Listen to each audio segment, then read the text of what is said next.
En aquel tiempo, Jesús se retiró a la comarca de Tiro y Sidón.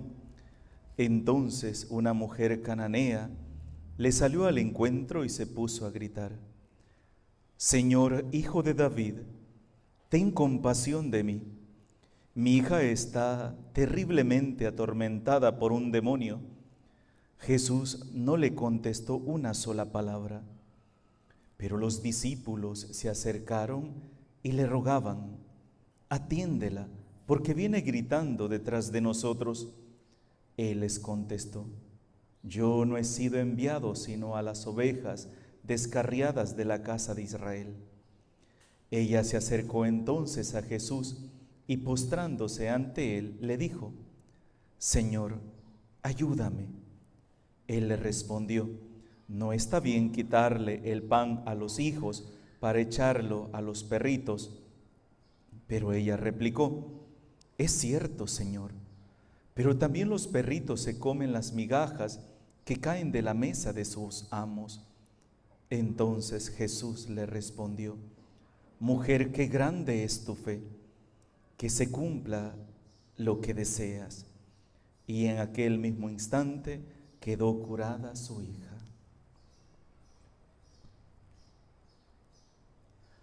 Palabra del Señor.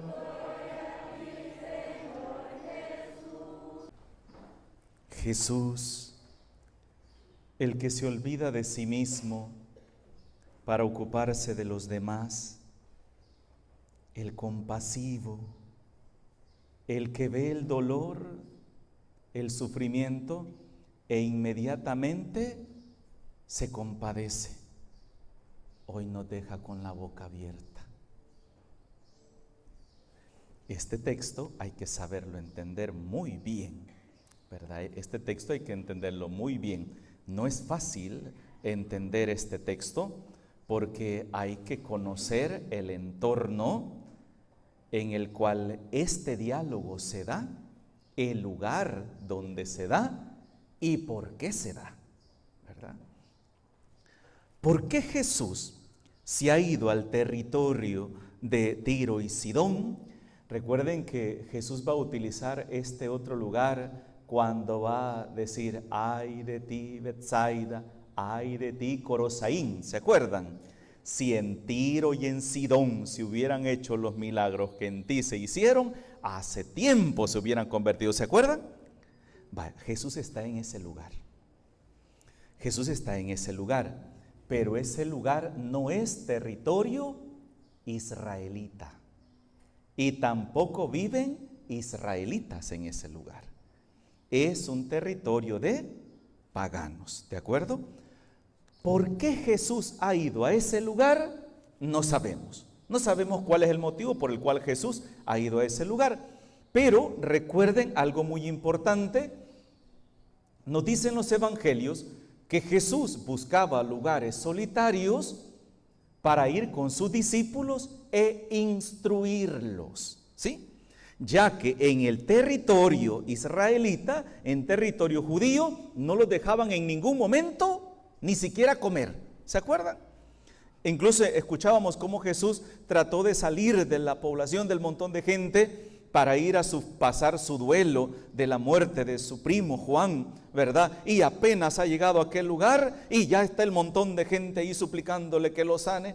Entonces se entiende que Jesús anda buscando lugares solitarios porque está con sus discípulos, porque quiere instruirlos. Primer punto. Segundo punto, Jesús dice algo, una palabra clave hoy.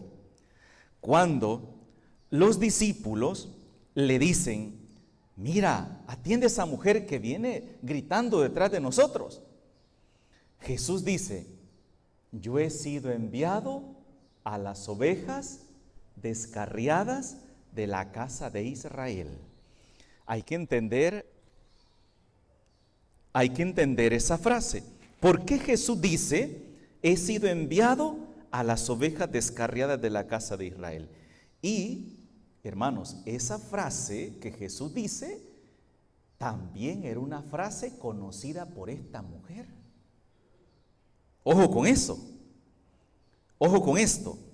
Porque esta mujer, ¿cómo le dice a Jesús? ¿Cómo lo llama? ¿Cómo lo llama? Señor, Hijo de David. Exacto, ahí está la clave, ¿ve? Señor, Hijo de David. Y el Mesías iba a venir ¿de qué dinastía?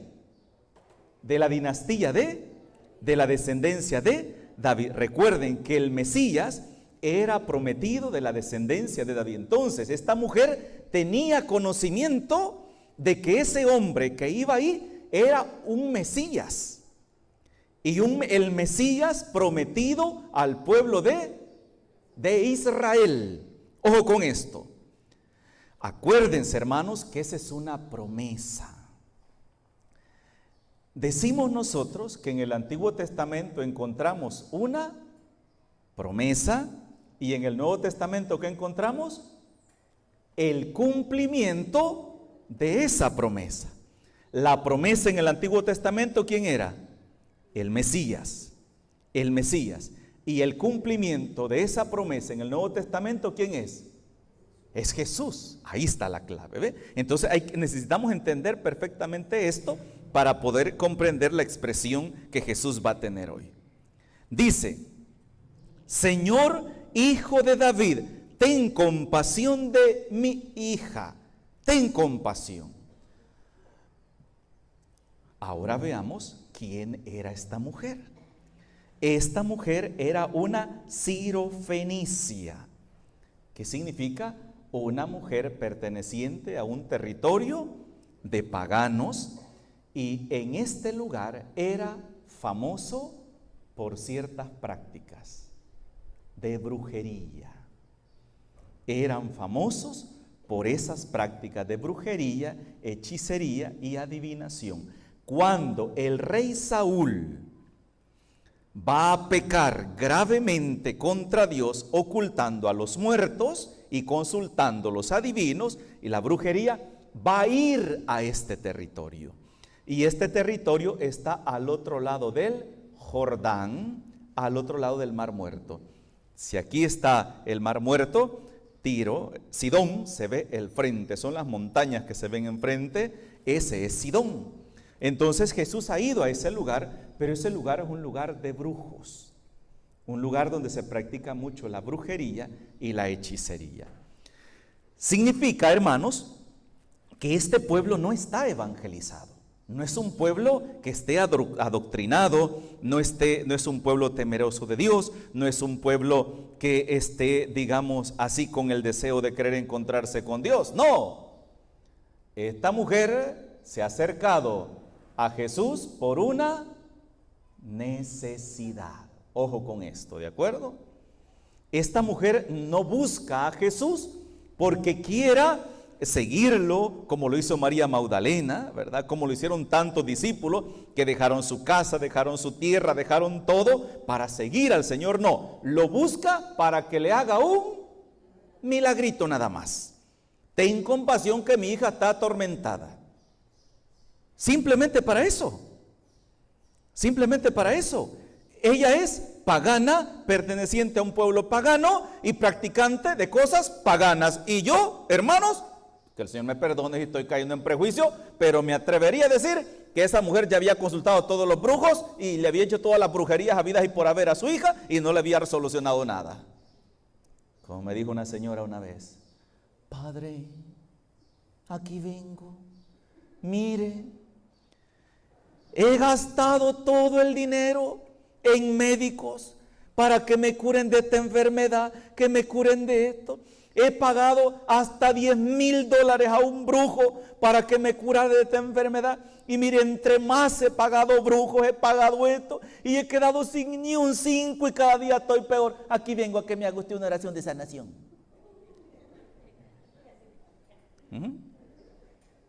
Sí. Y perdonen, hermanos, pero así somos nosotros. Después de ir a derrochar el dinero en los brujos, hechiceros, y como ya el brujo ya no me halló solución, ahí sí voy a buscar al Señor, ¿verdad? Ahí sí busco al Señor para que Él sí me sane y que esto y lo otro. Y yo, sabiendo la historia de que esta mujer es perteneciente a un pueblo pagano donde se practica la brujería, el ocultismo, hermanos, al primero que llevaron a esa niña fue donde los brujos, ¿verdad? Si Jesús no ayuda a esta mujer, no la ayuda, no solamente se va a perder su hija, sino que también se va a perder ella también. Y por eso Jesús le hace un serio llamado de atención y la hace que dé un paso más. Primero, Él mismo le aclara su dignidad. Le habla de dónde viene la fe. Primero, ¿dónde está la verdad? Y por eso ella misma dice, sí, es cierto, los hijos tienen derecho. Pero ¿no será que también nosotros, verdad? Aunque vivimos lejos, no pertenecemos a la familia, podríamos recibir alguna migaja también. Mujer, ya diste el primer paso. Reconociste dónde está lo más grande. Significa, esa mujer automáticamente, ¿qué está reconociendo? Que está en el error, en el pecado. Y el primer paso para la conversión, ¿cuál es? Reconocer que estoy en el pecado, que estoy en el error. Mientras yo no reconozca que estoy actuando mal, jamás voy a buscar corregirme. Fíjense que este texto a mí me llama mucho la atención y me gusta porque siento yo que Jesús nos enseña tanto en este pasaje. Y a veces uno lee la Biblia de carrera, ¿verdad? Y lee los textos y ni siquiera se detiene como a meditar. ¿Qué hizo Jesús con esta mujer? La corrigió. Y su corrección le ayudó a que esta mujer cambiara. Y a veces me pongo a pensar yo, ¿y nosotros a cuántas personas hemos corregido y en vez de ayudarles les hemos sacado carrera? ¿Saben por qué? Porque Jesús corregía con amor. Y eso es lo que muchas veces nos falta a nosotros. Tenemos que aprender a distinguir entre regañar a una persona, desahogarme la espina que llevo adentro, es que me estorba lo que hace y por eso lo voy a pelar en su cara, porque eso es lo que hacemos nosotros. Restregarle al hermano, restregarle al prójimo su error, su equivocación, pero lo que buscamos es simplemente pelarle la cara al prójimo. Pero lo que menos hay en nuestro corazón hacia esa persona es amor. Y por eso esa corrección no es corrección, sino que es humillación. Y esa persona, al sentirse humillada, ¿qué hace? Irse. Y no volver. Y no volver a la iglesia. Y no volver al grupo, al movimiento en el que estaba. Porque lo que menos sintió esa persona es que le amaban. Lo que sintió es que le estaban echando en cara sus errores. Y a veces, hermanos, ni siquiera son errores de la otra persona, sino que son prejuicios míos. Como una muchacha me contaba una vez un testimonio de que ella era servidora de la iglesia, y ella no podía usar vestido, ella siempre usaba pantalón de vestir, pantalones flojos. Ella siempre andaba, se acostumbró desde que se metió a la iglesia a usar trajes, ¿verdad? Trajecitos siempre iba, pantalón de vestir largo. Y aguantaba humillaciones y burlas y de todo. Y perdón por lo que voy a decir, pero muchas veces las más cuadradas son las señoras. Perdonen lo que voy a decir. Que nos estamos cuadrados a una forma. Es que tienen que ser así las cosas, y lo que menos pensamos es por qué esa muchacha usa ese pantalón, por qué esa muchacha es así. Y a veces son las señoras. Perdonen lo que voy a decir, pero es la verdad. Y estamos aquí haciendo un examen de conciencia. La muchacha tenía una prótesis. Entonces, de la pantorrilla para abajo era un tubo de hierro. Era un tubo de hierro el que ella tenía, y tenía amarrado el gonce de la rodilla, ¿verdad? Y abajo tenía un zapato metálico donde iba el zapato, ¿verdad? Pero cuando esa muchacha, ella quería entrar a la liturgia y una vez la vieron pasando a leer la palabra de Dios, empezaron. ¿Qué fue lo que pasó ahí? La pregunta es, ¿esa muchacha estaba ofendiendo a Dios? ¿Sí o no? No. No la estaba ofendiendo. Pero aquella señora cuadrada, aquel señor cuadrado, aquel que se cree santo, aquel que se cree con derecho a juzgar y a condenar, vino y descargó toda su rabia condenándole la vergüenza, respete que es el altar, que es la iglesia y que lo otro. Y esa muchacha jamás volvió a pasar a leer una lectura más.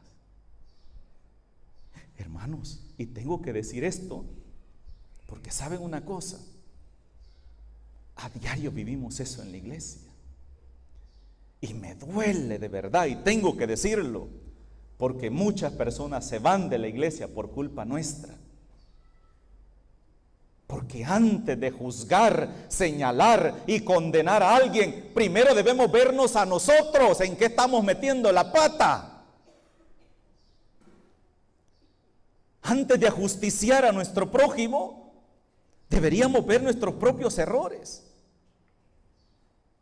Hay muchos que han perdido la fe en la iglesia y se han ido de la iglesia por culpa nuestra, por nuestro mal testimonio, porque no tenemos amor, porque no tenemos misericordia, porque no tenemos compasión, y lo que andamos es viendo cómo se equivoca medio mundo para echarle en cara sus defectos, sus errores. Y no lo hacemos con la intención de querer corregir al hermano. Lo hacemos con la intención de humillar al hermano, que es una cosa totalmente distinta, ¿de acuerdo? Y lo peor, que ni siquiera tenemos la más mínima compasión por decirle, venga hermanito, le voy a decir, fíjese que esto y esto me pasa. No, enfrente a toda la gente, que lo oigan. Entre más oigan que yo estoy regañando a este, que yo estoy humillando a este, mejor, ¿verdad? Entre más lo humillo, mejor. Entre más oigan, mejor. Así dicen, la fulana está corrigiendo a fulano, ¿verdad? O el fulano, miren qué formalito. No, hermanos. Esa no es la iglesia que Cristo vino a fundar. Esa no es la iglesia de Cristo. Esa es la iglesia que yo quiero hacer a mi manera, a mi gusto, a mi capricho. Y por eso existen tantas iglesias en este mundo, porque queremos vivir una religión a nuestra manera, a nuestro gusto, a nuestro capricho, y no la iglesia que Cristo quiere. Una iglesia donde reina el amor. Una iglesia donde el Señor nos dice, antes de ver la paja en el ojo de tu hermano, mírate la viga que tienes en el tuyo. Antes de juzgar a tu prójimo, piensa cómo quieres que te juzguen a ti mismo. Y lo peor, que hago lo que hago y sigo tan tranquilo, como que aquí no ha pasado nada, ¿verdad? Y por eso yo a veces me pongo a pensar, hermanos, ¿cuántas veces le hemos pedido perdón al Señor por las personas que se han ido de la iglesia por nuestra culpa, por la forma como los tratamos? Porque queremos que las personas hagan las cosas como nosotros queremos. Haga esto, haga aquí, haga allá. No, hermanitos, aquí en la iglesia ninguno es arriero. No. De hecho, yo aquí, ¿quién puede? ¿Será que alguien puede hacerlo? ¿Será que alguien puede ayudar? A ninguno. Incluso en las reuniones de consejo que tenemos, hermanos, para esta fecha tenemos esto y esto, ¿qué opinan de hacerlo o no hacerlo? Y yo escucho todo el consejo, y si el consejo me dice, no, padre, eso no lo hagamos por esta y esta razón, excelente, hermanos. Porque yo no voy a exigir a otros que den lo que ni yo mismo estoy dando. Jesús corrige a esta mujer, pero su corrección la lleva ¿a qué? A su conversión. Y después que la corrige, miren lo que hace. Mujer, qué grande es tu fe. Qué grande. Miren, después que la hizo dar un paso a reconocer que ella estaba actuando mal, ¿qué hizo Jesús? La levantó. Qué grande es tu fe. Has reconocido, te has abierto a la verdad. Sigue así, ¿ve? Ese es el camino que debes seguir. Eso es lo que nos falta a nosotros. Por eso yo he insistido muchas veces en mis homilías, gracias a Dios que quedan grabadas, ¿verdad? Y las podemos volver a escuchar en Facebook, en YouTube, las podemos volver a escuchar. Y yo he dicho muchas veces esto, hermanos, la conversión es un proceso. Y en esta conversión, unos apenas se han levantado, todavía han dado un paso, otros ya dieron 2 pasos, otros ya dieron 3, otros ya caminaron 1 kilómetro, otros ya caminaron 10 kilómetros, otros lo están sentados escuchando. Aprendamos a respetar el proceso de conversión de cada uno de nuestros hermanos, porque quien los ha llamado es Cristo, es Dios. ¿Y qué dijo Jesús? Ay de aquel que sirva de piedra de tropiezo para uno de estos mis pequeños. ¿Y esos pequeños quiénes son? Aquellos débiles en la fe todavía, aquellos frágiles en la fe todavía, aquellos que todavía no están. Miren, a los discípulos, ¿cuántos defectos tenían los discípulos? ¿Cuántos defectos creen ustedes que tenían los apóstoles del Señor? Muchos. ¿Cuántas veces oyeron a Jesús echándoles en cara sus defectos? Los llamó, los dejó que caminaran, y a medida que iban caminando, que iban avanzando, ahí les iba ayudando Jesús, los iba escuchando, les iba enseñando, pero jamás los humilló, y que tenía todo el derecho de regañar, chamarrear y humillar. Y si él que no lo hizo, ¿quiénes nos creemos nosotros? Aprendamos de esta lectura, y cuando la volvamos a leer, que esta lectura nos hable Dios a cada uno de nosotros. A mí me habla. ¿Ustedes creen que yo hace más de una hora, cuando estaba preparando esta homilía, el Señor no me estaba hablando a mí? Claro que sí. Y me invita a mí también a poner en práctica esto. Me lo invita a mí, como pastor, como sacerdote, y también a todos. Es un llamado que el Señor nos hace. En el nombre del Padre, del Hijo y del Espíritu Santo. Amén.